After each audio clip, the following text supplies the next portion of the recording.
Hello guys, welcome to my channel. Today we are going to see how to run a profile as an administrator on your Windows 10 or Windows 11 computer through a Windows terminal. Let's jump straight into it guys. In order to run a profile as an administrator on your Windows terminal, all you have to do is open up terminal, go to search menu and type terminal. Click on open it. In the bar you just need to select this arrow icon and select settings. On left side select command prompt. On right side you will be see the run this profile as an administrator. Turn it on.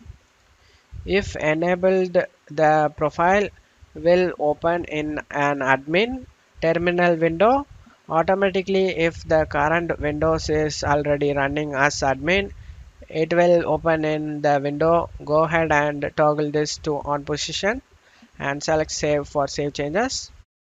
So if you want to run all profile as an administrator in Windows terminal, you just need to click on this defaults on the left side.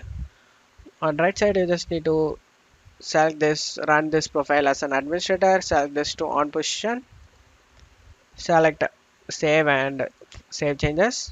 And how to add a profile to Windows terminal, I show you guys how to do that. Click on this add a new profile, click on it.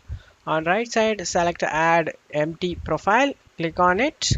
And in here you can modify and create a new profile as your preferences guys. You just need to select save for save changes guys.